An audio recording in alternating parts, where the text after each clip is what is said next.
Good morning. Good morning, all. Welcome. I'm Raisa Rodriguez, Chief Program and Policy Officer at FPWA. Whether you joined us yesterday for our first hour of power conversation, or whether you're joining us for the first time this morning, we welcome you to our series of virtual conversations with women in power in the Adams administration in commemoration with Women's History Month.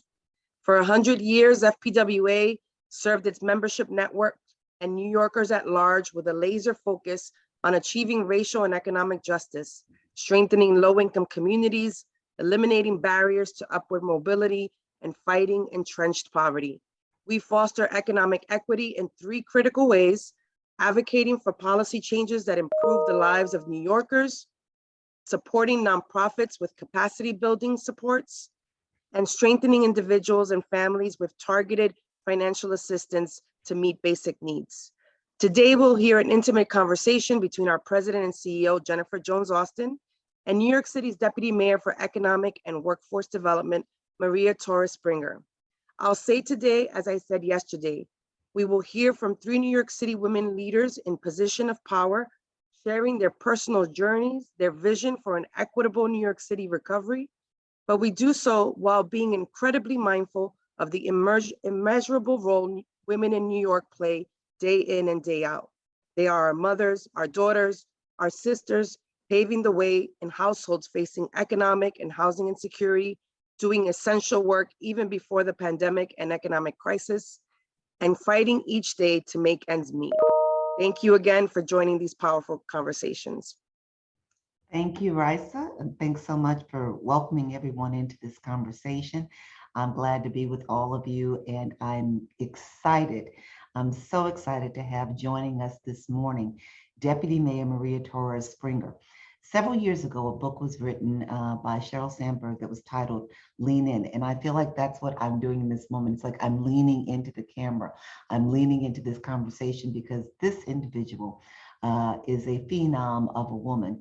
And her career, her resume, her CV tells us a lot about who she is and what she's accomplished. But this morning we're going to go in and we're going to kind of learn some of how she got to be who she is, how she got to achieve the many things that she has achieved, and what she's aiming to do in these next several years as the Deputy Mayor for Economic and Workforce Development for Mayor Eric Adams. So welcome Maria, glad to have you with us. Thank you, Jennifer, for having me and for that very generous introduction. Good morning to everyone. I'm so happy to be here. Well, it's well deserved. It's well deserved.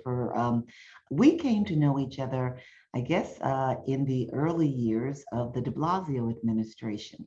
And, I was like, one of those fangirls, just watching you do what you do so well. You began as the Commissioner of Small Business Services, then you went over to HPD and headed that, and then President of Economic Development Corporation. Significant, and I think a true testament to your demonstrated leadership skills and abilities. So people see that, and we'll talk a little bit about then how you stepped away from government and why you're coming back in just a moment.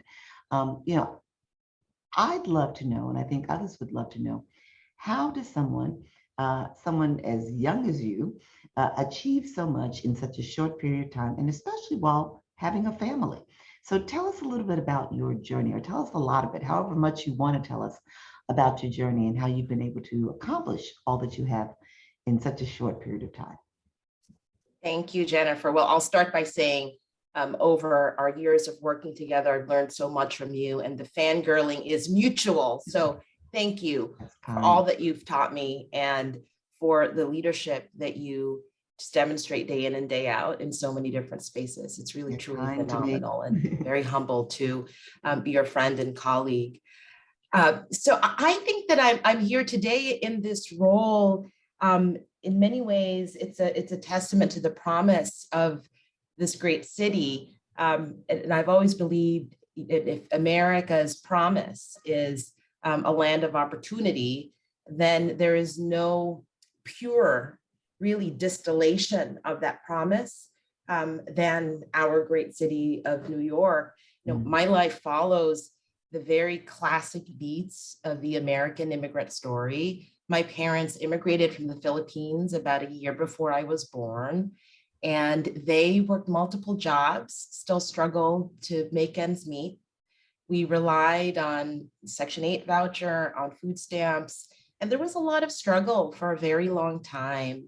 And I also believed a lot of luck.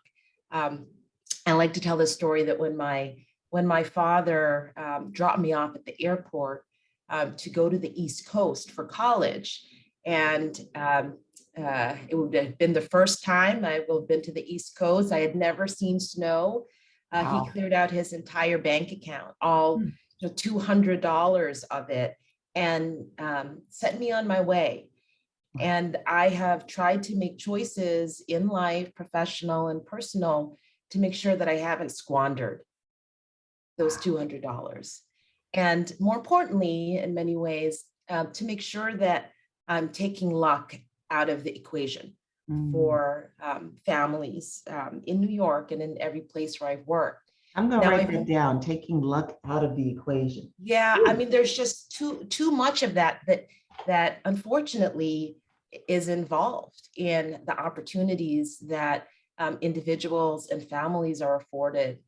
And I think as a policymaker, as a public servant, the ultimate motivation needs to be what it means to take luck out of that equation and to do all that we need to do to not just equalize that opportunity, but to think long and hard about why luck is such a big part of what people are able to accomplish. But I moved to New York, a week before 9/11, and have spent most of my days here in this great city. And when I moved to New York and the tragedy, of course, of 9/11 occurred, I do remember I was working in Midtown at the time, and walking over the Brooklyn Bridge with tens of thousands of, on one level, strangers, on another level, immediate family, and how gut-wrenching and heart-wrenching that was. But through that experience, also became acutely aware of just the incredible grit and resilience of New Yorkers, and how every sector of the city and every part of our city, every corner of our city, really were partaking in our rebirth and our rebuild. And so that has really motivated all of the roles that I've had and my commitment. Let me just say that it's fascinating to me that you were here just 1 week, and that your mindset was not to take flight, but rather that you were inspired by what you saw, because many would say, oh my goodness, what have I entered? Like, where am I living? And you didn't yet have roots, if you will. Yeah. No, that's right. And I think that's what's so amazing about this city. Wherever your life story begins, you come here and you're a New Yorker. And with that comes, I think, great responsibility to do your part. As we've seen, of course, throughout the pandemic. I mean, that too, there was a great risk of flight, and a lot of ink has been spilled about who moved out and who wasn't here. But I don't think enough ink has been spilled on about the organizations and families and people who, at our darkest hour in the height of the pandemic, they did not turn their backs on our city, and they cared for each other, they cared for their neighborhoods.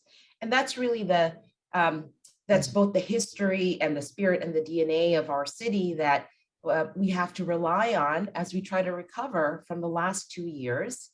But that history and that spirit, in my mind, is also not sufficient, because we then need the right type of public policy and partnership across different sectors so that this recovery is different than previous recoveries. And by that, what I mean is that for too long and too often, previous recoveries didn't benefit all neighborhoods of New York City. And we have the opportunity with Mayor Adams' leadership to change that. As you talk, I'm reminded of our most recent work together. Well, I shouldn't say perhaps maybe our work of 2020 20 that we began together, a work where we were centering on what a fair recovery would look like.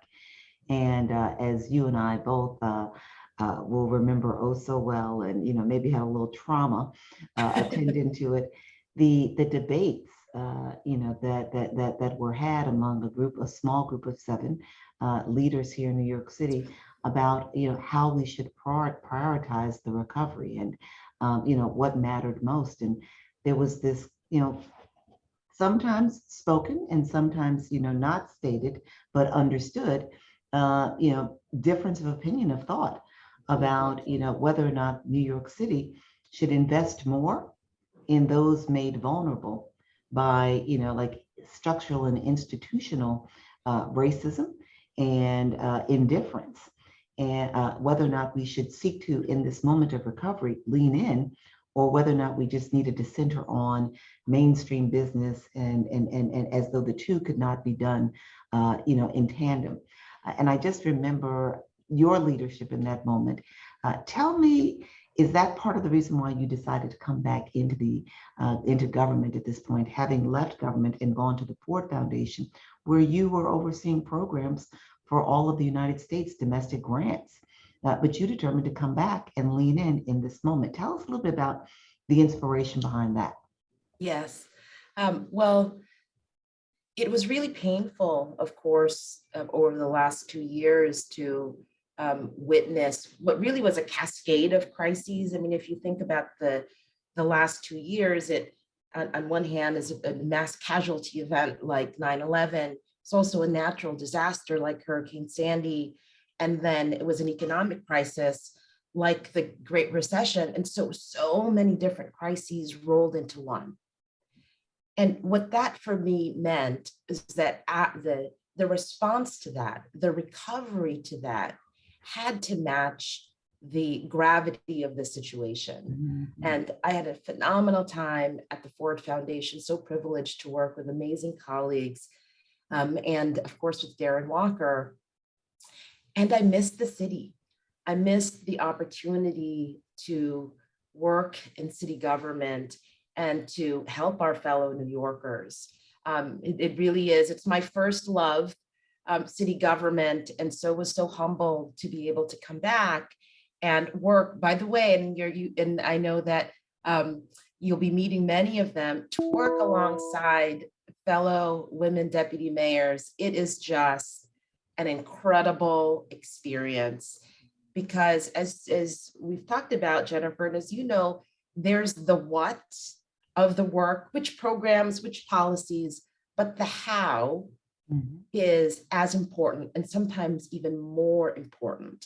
And so the types of individuals that Mayor Adams has recruited into senior levels of government, and the ability to work with a Sheena Wright and a Lorraine Grillo and an Ann Williams-Isom is, I hope, and has already been in the several weeks of the new administration, just incredibly inspiring, because we're trying to change both the what's, the policies, the programs, so that they impact in a more positive way communities across the city that too often get left behind. But the how, who's at the table? What questions are we asking? How do we really consult? How do we think about, as with any public policy problem, it's always what problem you're trying to solve and who are you trying to solve it for? Who are you trying to solve it for? And that is the opportunity that I believe that we have. One of my favorite quotes, and I printed it out because it struck me. It has stayed with me. Of course, the author Arundhati Roy, when talking about the pandemic and the opportunity of being a portal, wrote that historically pandemics have forced humans to break with the past and imagine their world anew. This one is no different. It's a portal, a gateway between one world and the other. And so she writes that we have a choice. We can choose to walk through it, dragging the carcasses of our prejudice and hatred, our avarice, our databanks of dead ideas, our dead rivers and smoky skies behind us, or we can walk through it lightly with little luggage, ready to imagine another world and ready to fight for it. Ooh, And so that's that last line, are we ready to really imagine a new world, a new city, and fight for it? That is the challenge that the mayor has really asked us to undertake. And we can only do that with partners. And so that's why it's just amazing to be able to be in this conversation with you and to work with FPWA and incredible civic leaders and organizations across the city, because that's how we're going to reimagine a city, a new city, and fight for it.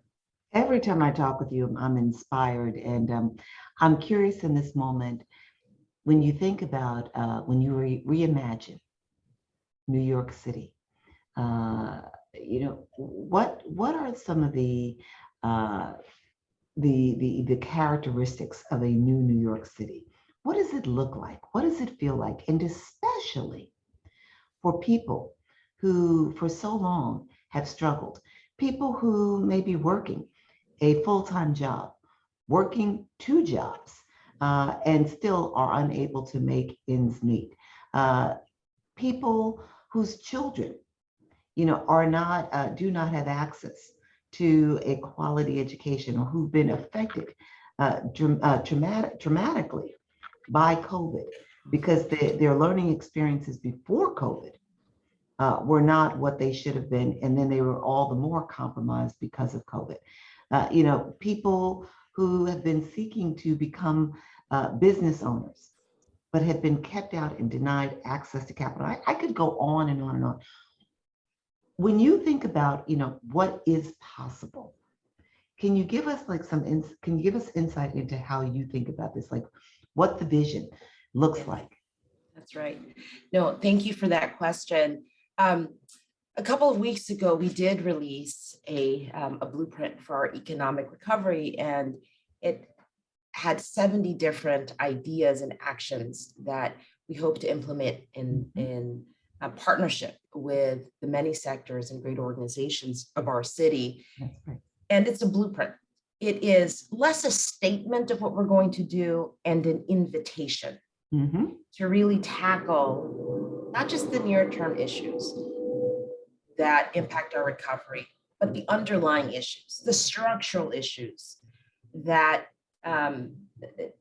unfortunately rely to create a city, an environment where, as we talked about earlier, where luck is too much involved, too central to people's opportunities. And so in that blueprint, I certainly encourage everyone to take a look at it. It's on the city's website. Great. It gives great insight into the administration. And I want you to share some of that with us. Yes. But in that blueprint, we talked about what success could look like. And it is centered around what a fair recovery means to us. And it's both quantitative and qualitative. So just to give you a little bit of a sense, on the quantitative side, that we envision a city where employment returns to pre-pandemic levels on an accelerated timeline. In their projections that we won't get to those levels until 2025. And so that needs to be accelerated. But to your point, it's not just about that number. It's about who is actually attaching to meaningful opportunities, especially when we have unemployment rates in this city that are way too high. They are lagging the national average, and they're particularly high for Black and Brown communities.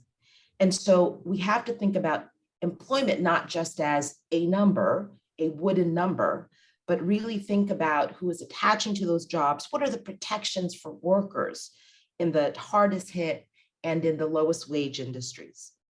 Second, thinking about and imagining a city where all workers who want to participate in the labor force can do so, and that we finally tackle what have been longstanding barriers on childcare, on broadband access, on inequities in education.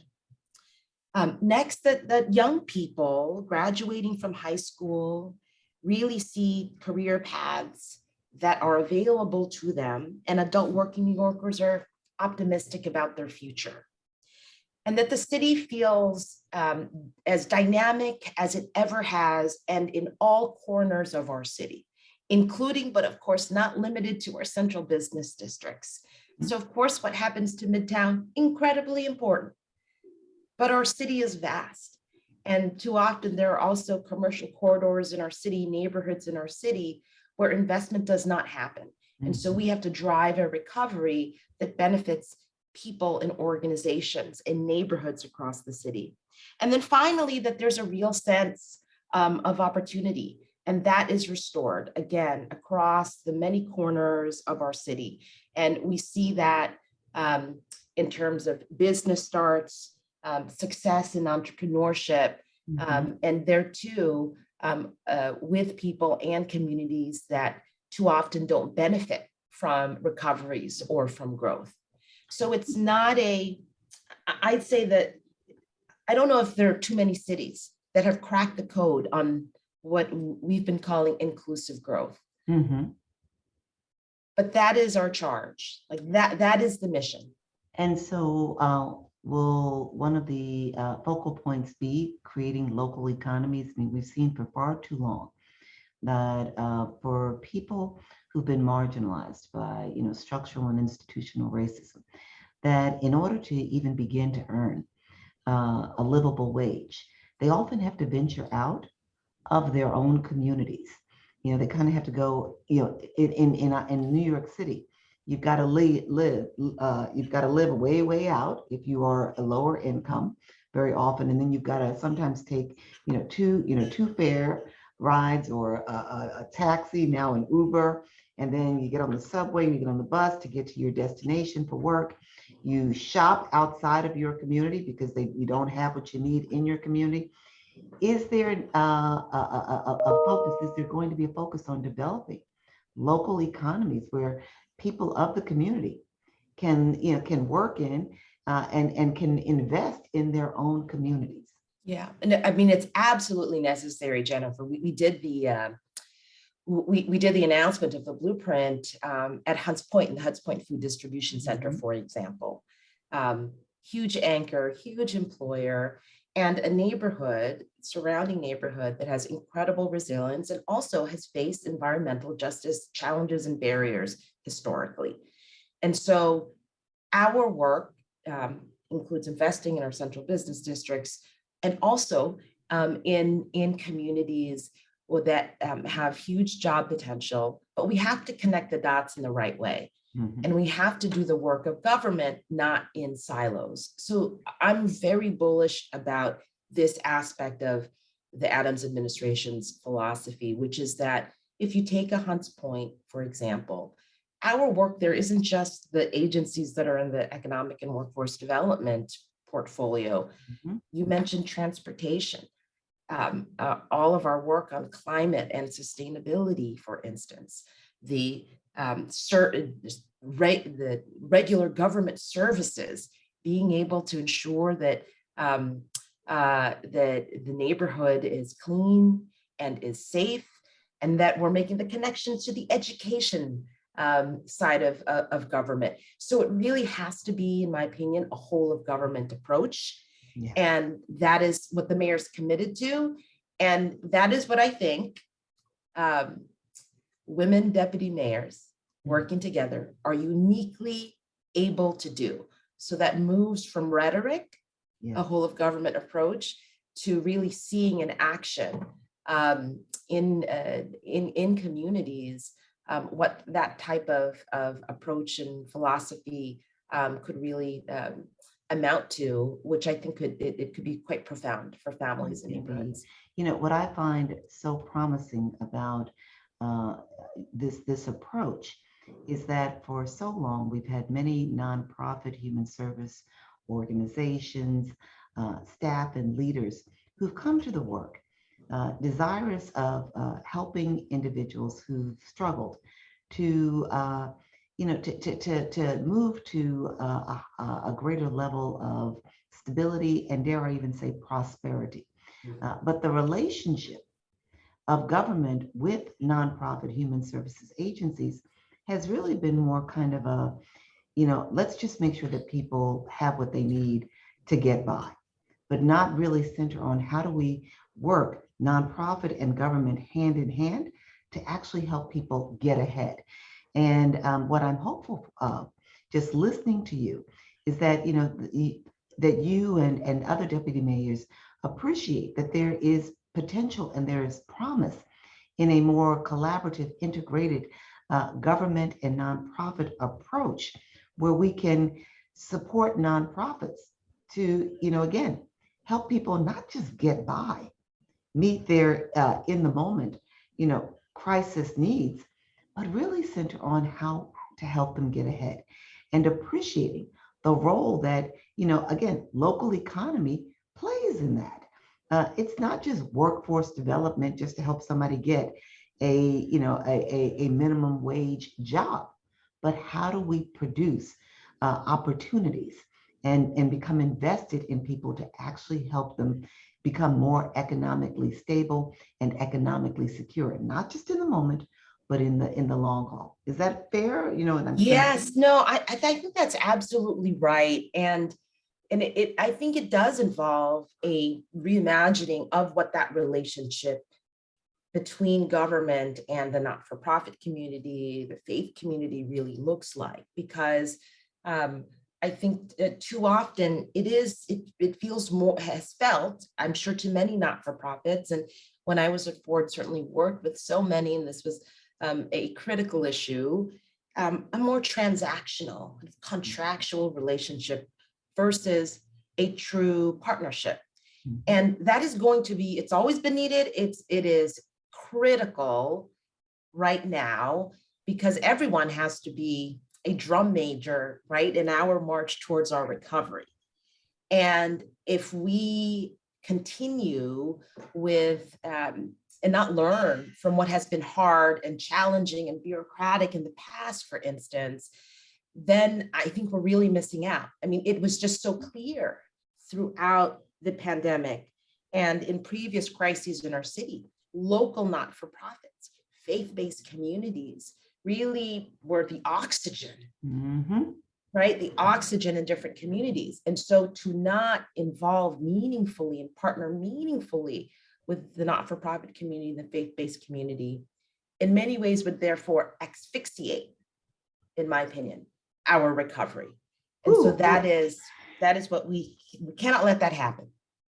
When you use the word asphyxiate, I can't help but think, nonprofits are tired. They're exhausted. They've been challenged. They were challenged long before COVID, and challenged throughout COVID, and now even all the more challenged. We've got the Great Resignation that is playing out in nonprofits, often due to contracts with government that have not paid like sufficient wages. There's a part of me that wants to say, okay, like, you all just do all the work, meaning government, like, you all come to us and show yourselves differently. But I have to ask, what do you need from us, despite how exhausted, how tired we may be? What do you need from us in order to be able to realize this new way of working together? I'd say a few things, and I say this with humility and full recognition that the not-for-profit community is in fact exhausted. I mean, for 2 years drawing from the same well takes its toll. And so I wish I could say, we got it. It's, just we're here and we can go, but I don't think that would do justice. We wouldn't be able to do our work effectively in government, because the not-for-profit community understands, of course, the issues on the ground, the real needs of communities, and the proximity and the trust and the relationships that not-for-profit organizations have in communities is just critical, so that as we've talked about earlier, that we're not driving a recovery agenda that's divorced from the real needs and opportunities of New Yorkers. And so I would say a couple of things. One is real partnership on ideas for what it means to reimagine. So there are, we are not just trying to stand back up the city and the economy, that existed the day before the shutdowns, right? I mean, we all know that there was too much entrenched inequity. And so what are those programs and policy ideas? We are early on in the administration. There's a lot more work to do and an open door of what the policies need to be and what the programs need to be. That's one. And two is, it's accountability. It's incredibly important as we do our work, as well-intentioned as we are, that we are held accountable for actually delivering results. In government, I heard a quote from someone that has always stuck with me that said, only in government does the second law of thermodynamics, that an object set in motion stays in motion, it doesn't apply. And as someone who, as I said, city government is my first love, I'm the first to admit that even with good intentions, launching of a program, it doesn't mean that it's all going to go well. You know this, Jennifer, from your time in government. And so that type of accountability and constructive feedback can only make our work better. And then, the last thing, and this is not just for me, but for, I know so many leaders in government, we have incredible leaders, women, people of color, women of color. They need also support and buttressing and partnership, because the roles are not easy. There is a lot at stake. And for many of us, the first time in these really senior leadership roles, you carry a weight. And so I know it has been incredibly helpful to me and to many colleagues to know that there is that support system. And so just that type of encouragement from a larger network of partners and friends makes a really big difference in those dark hours and days when the work gets really tough. Appreciate so much of what you said. We've got policy ideas, and when I say we, I mean, FPWA and others in the sector. So we'll be bringing them, and we're going to do our level best and then some to ensure that, we hold you all accountable, and in turn that you hold us accountable. I'm going to lean into that third request, or that third, need, centering on support. I shall never forget on several occasions working in city government, and especially when I was in City Hall, how I observed time and time again that there seemed to be a different standard for accountability and expectation for women and for leaders of color, for women, female leaders, and women leaders and leaders of color. And there didn't seem to be sometimes this appreciation that very often the leaders of color and the women were essentially at the table for the first time. And there weren't many predecessors who'd come before them. There wasn't this, cabinet of experienced people who looked like them to whom they could turn. And so I do appreciate when you share that you've now got this posse, this built-in posse of other deputy mayor with women deputy mayors to whom you can turn. I am curious, when you think about the journey that got you to this point, the positions that you've had in city government, what might you do differently, or how are you engaging with the people that you've brought in, the people who are working with you and who are coming up and who may be new? What are the lessons that you learned along the way that as you've assumed the deputy mayor post, you're making sure you bring them with you, or lessons that you're saying, I did that I'm not going to do that in this job? And then what are you sharing with those who you're working with? Love that question.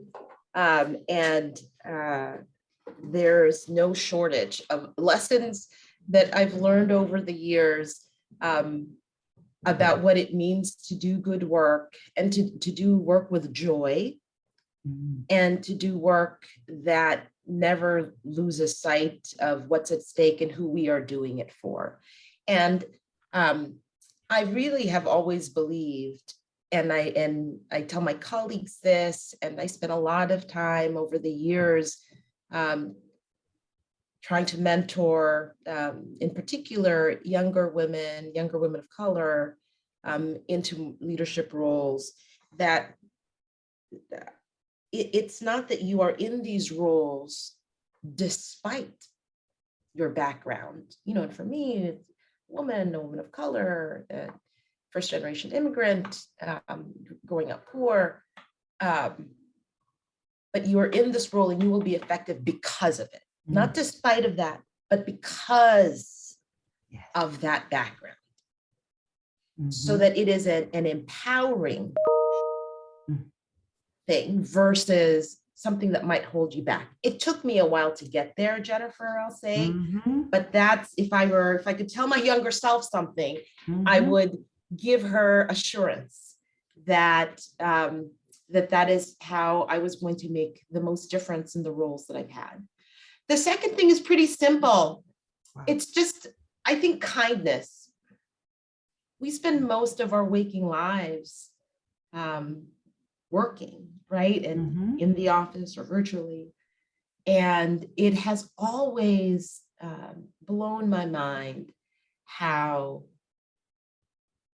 small acts of kindness, the impact that they have on people, especially in the most stressful situations. And that, and I tell my team this too all the time, you know, we should take the work very seriously, but we can't take ourselves too seriously. Wow. So that too has been a motivating factor. And then just the ability to, last thing is, because the work in government, as you know, is quite difficult and it's long-term. There are no easy fixes to the structural inequities that exist in our city, that it's important to have, at the same time, an acute sense of urgency about everything that we do. You wake up in the morning, think about what you want to accomplish, and you also need uncommon patience. And it's that uncommon patience that I think allows you to make sure that you are taking the time to consult with who needs to be consulted, that you are centering the voices and experiences of the communities you're purportedly there to serve in the work, and that you make sure it is the program, the policy is executed well, you know, way beyond when the press release was announced. And so those are some lessons that I carry with me every day, and that I've learned, and many ways I wish I had learned sooner in my career. So powerful.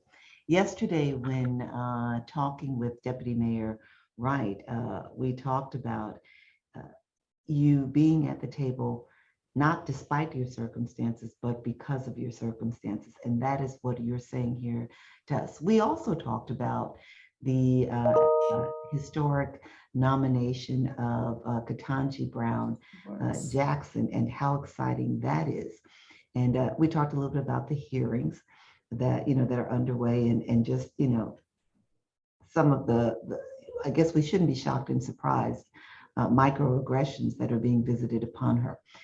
This morning, when I turned on the news, I learned of the passing of the first woman Secretary of State, Madeleine Albright. And she was, for me, an inspiration. I'll share quickly that my daughter is a graduate of Wellesley College, and I'll never forget when dropping her off on, I guess, first day, freshman year, and going to the bookstore to pick up some Wellesley paraphernalia. There was a T-shirt in the window that read, when you came up, you saw the T-shirt in the glass display window, and it said, "Here at Wellesley, we create secretaries." And we were a little thrown, and then we came in, and we're looking around, and then we spot the T-shirt and the back of it, and it says on the back, "Of State, Madeleine Albright and Hillary Rodham, having graduated from Wellesley." I mentioned her because she was an immigrant and went on to achieve such great things and accomplishments for all of humanity. And I'm in this moment, as I listen to you, I'm feeling the very same about you, coming from an immigrant family and taking the struggles that your family and you knew and turning them into value add to benefit so many. I just want to ask you, if you were spending time with young girls and boys whose families have immigrated to the United States, or, I think about the children in Ukraine or from Ukraine and what their journey now is. I think about, what we witnessed at the border at the border of California and not California, Texas and Mexico last September for Haitian children. As we get ready to wrap, I'd love your thoughts about like how you would talk to these children if you were with them, what you would tell them, given who you are and what your journey has been here in America. That's such a beautiful question, Jennifer. Thank you. I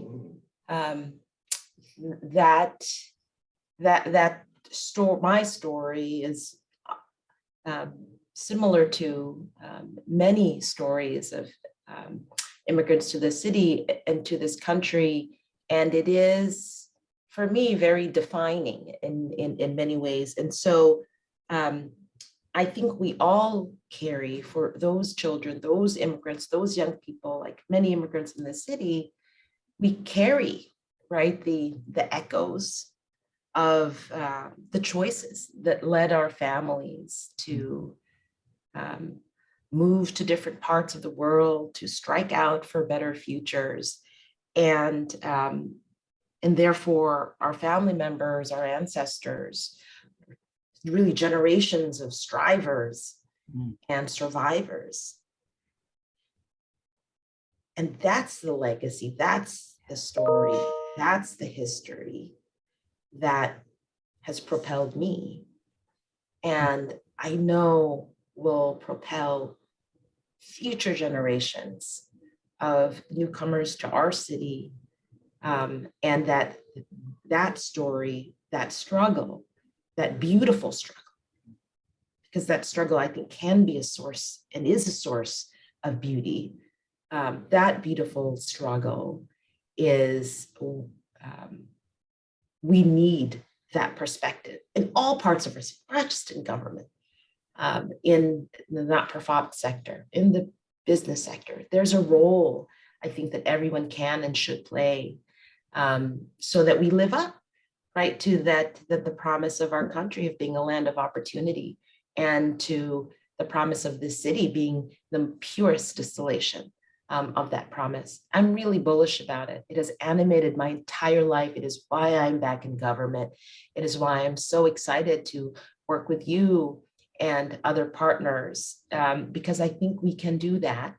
I think that is the generational challenge that we have. And I am just really humbled to be able to play my part in it.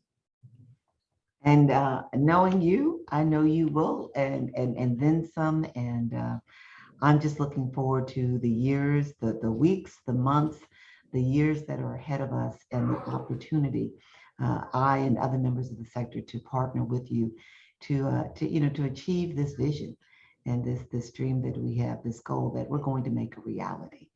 Really appreciate you being with us this morning, and I wish for you the best day. You've gotten my day off to a really great start. Oh, thank you. Thank you. This has been terrific. Tremendous. Have a great day. You too. Take care. Take care.